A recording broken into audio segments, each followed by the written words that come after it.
My fellow Guyanese, Happy New Year.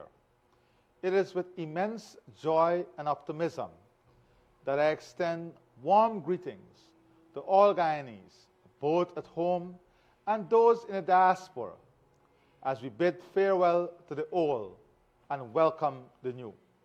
I wish every one of you a joyous and prosperous New Year. I express the nation's deep gratitude to those who have selflessly served during the past year.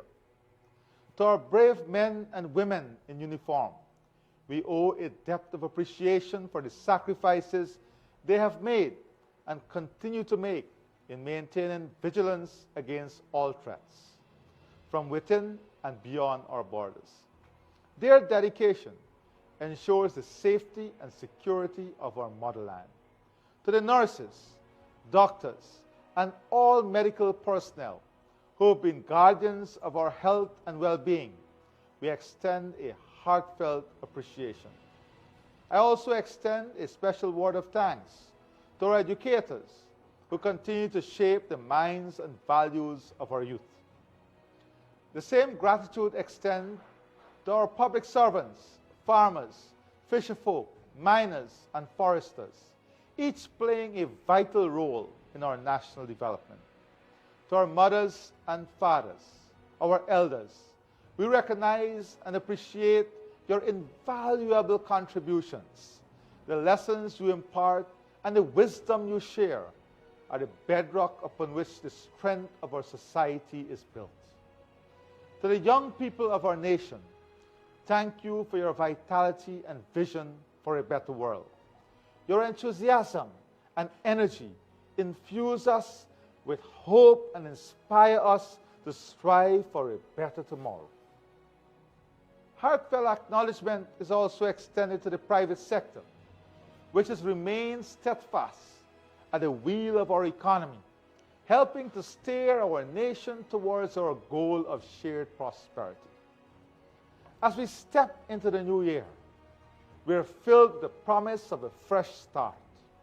It is time to right wrongs, make resolutions, and strengthen the bonds of friendship and family. The new year is also a time to look back and learn from the year that has now faded into the recesses of history, but whose lingering effects still remain. The past year tested our collective determination as a nation. It brought trials, threats, and triumphs, development, and instances of despair. We mourn the loss of our precious angels at Madhya and the tragic deaths of our heroic servicemen in a helicopter crash. In these moments of anguish, our people united, sharing grief and providing moral and material support to those who have lost loved ones. These tragedies were indeed jolting, but they did not floor us. We did not wilt or waver. We proved that we were a resilient nation. We rose to the challenge, surmounting our difficulties and collectively shouldered our burdens. Every time misfortune hit us, we stood tall and unified. The past year also witnessed a threat to our sovereignty and territorial integrity. I'm heartened by the unity displayed by our people in defending our motherland, on unequivocally rejecting any unfounded claims to our territory. Our commitment to peace and the resolution of disputes through peaceful means and in accordance with international law remains unwavering. I extend my thanks to the opposition for standing in solidarity with the government on this crucial and critical issue. I thank all Guyanese for the massive outpouring of patriotic fervor in response to the threats we face.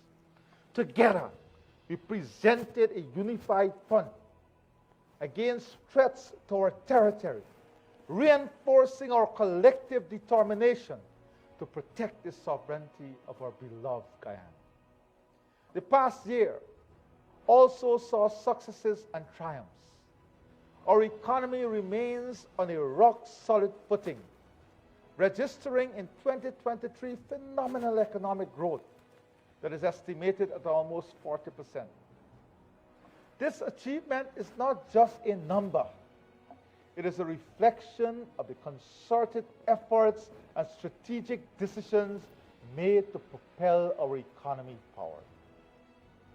Our national transformative development agenda is not merely a plan on paper. It is being actively rolled out, and our citizens are witnessing the breadth of transformation that accompanies these investments. As a consequence, development is sweeping across our country like a breath of fresh air. My government has increased the salary base of all public servants by more than 21.5% since 2020. Resolved anomalies in the salary of more than 5,000 health workers and 9,000 members of the disciplined services. Implemented a series of measures for teachers, costing billions of dollars to address salaries, allowances, incentives, and duty-free. We have also increased the tax threshold from $65,000 to $85,000, increased old age pension by 60%, public assistance by 75%, distributed more than $7 billion in flood relief cash grants, restored the cash grant for school-age children, and increasing it to $35,000 per child with a $5,000 uniform crash grant, taking it to $40,000 per child, and making it available to private school children. Distributed a $250,000 one-off cash grant that benefited almost 5,500 severed sugar workers. Introduced a dialysis program, making $600,000 per annum available to dialysis patients. Invested more than $7.7 billion to support household income through the COVID-19 cash relief program. Removed the VAT on water and electricity, reduced the tax on fuel to 0%, costing an estimated value of $17 billion. Directly supported our farmers and fisher folk through an investment of billions of dollars. Launched the part-time job program, bringing new entrants into the workforce and unloading more than $10 billion of disposable income in communities and vulnerable families. The removal of VAT on data, cell phone, ATVs, all of this contributed to the transformation we're seeing. The removal of corporate tax on health and education services aimed at easing the burden on the population. In addition, a $5 billion program was implemented to address costs of living in 2023, covering public servants, teachers, public agencies, farmers, pensioners, community workers, and others. Specific measures were also implemented to improve home ownership. The mining and extractive sector benefited from billions of dollars in incentives through measures that include the removal of VAT on machinery and equipment, removal of VAT on all ATVs from mining, forestry, agriculture, and manufacturing, the removal of VAT on exports, removal of VAT on lubricating oil, and reduction of the sliding scale final tax rate on gold from 3.5% over $1,600 US and 3% over $1,300 US, and on the US 1,600 to 2.5%, and the removal of the 10% tributus tax, benefiting thousands of workers in the mining industry.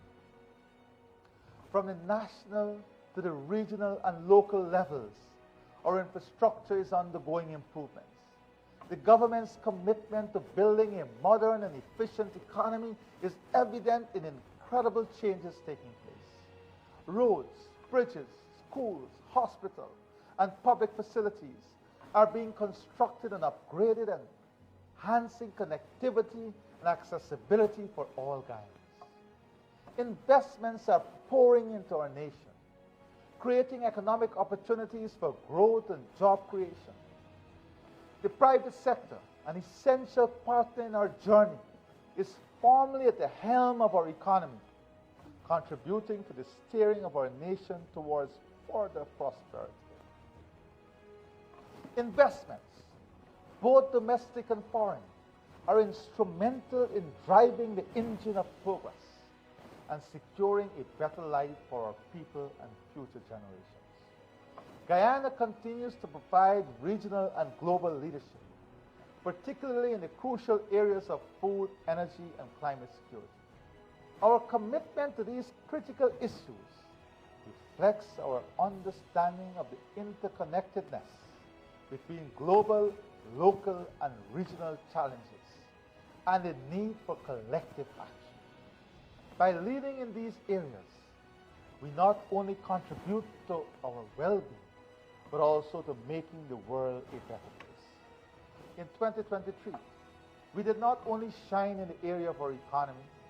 Our social services, housing, water, sanitation, education, and health continue to improve, bringing greater benefits to our people. We took active steps to improve security and boost the quality of other public services offered to the public. We bask in our moments of glory and triumph. Who will never forget how our spirits soared in 2023 when the Guyana Amazon Warriors clinched victory in the coveted Caribbean Premier League final, right here at home? Who will forget how this team brought our people together and how much its success lifted our nation? Our sportsmen and sportswomen continue to excel, bringing immense joy and glory to our nation. Their achievements not only showcase the talent and dedication of our athletes, but also serves as a source of inspiration for the entire nation. My government pledged to improve the lives of our people. We are honoring that promise. The fruits of our collective efforts are beginning to ripen. The future of Guyana is bright and promising. We have set Guyana on a course of sustained growth and prosperity. The new year, 2024, will see us advance more rapidly along this path as we shape the destiny of present and future generations. In the next couple of weeks, we'll unveil the 2024 budget. This budget will detail our expenditure and revenue plans for the coming year. It will deliver on our promise to continuously improve the lives of Guyanese. I do not wish to steal the thunder of the Honorable Minister of Finance, but I wish to provide you with a broad outlook of what Guyanese can expect in 2024. Guyanese are going to benefit from improved infrastructural and public services, including water, housing, and education. Several major road projects are slated for completion and will make commuting easier. We expect in 2024 sugar production to be increased as we continue to invest in the sector's contribution to rural employment and the rural economy. Rice production, aquaculture, and other initiatives will lead to increased food production.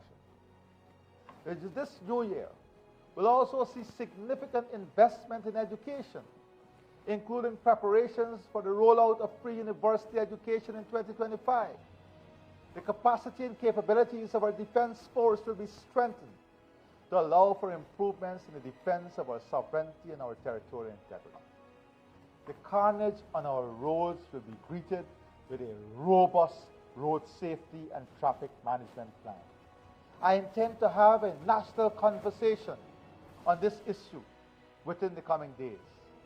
Out of that conversation, new laws, regulation, measures, and technology will be implemented to stop the carnage on our roads.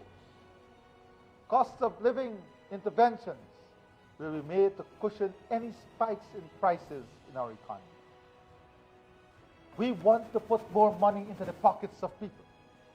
Our policy-making matrix will advance this ideal and idea of putting more money in the pockets of our people. Workers will continue to benefit from increasing their wages and salaries, augmenting the other measures which we will take to enhance household disposable income. Works will commence on the construction of a new international branded hotel near the Georgetown seawall. Ongoing construction of other hotels will be intensified. Guyana's energy security plans will be advanced through the ongoing works for the building of a gas-to-shore energy plant that will reduce energy costs.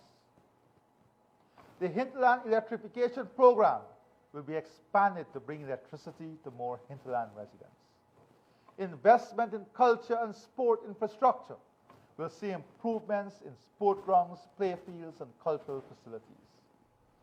We'll also be addressing in a very frontal way the issues of mental health, suicide, advancing measures to increase disposable income, supporting the building of consortiums to further enable our people to benefit from the opportunities here, manufacturing and industrial development expansion, supporting through incentivizing investment in manufacturing and industrial development, more community investment aimed at creating community safe spaces, community security, community livelihood, community empowerment.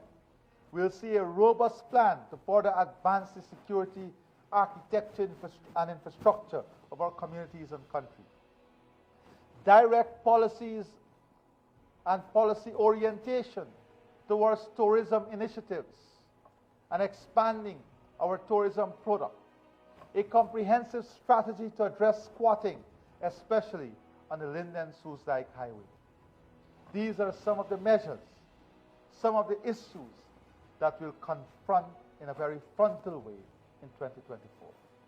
I assure all Guyanese that the government will continue to work tirelessly for your upliftment in the coming year. On this point, I want to pause and recognize the tremendous work of the Cabinet,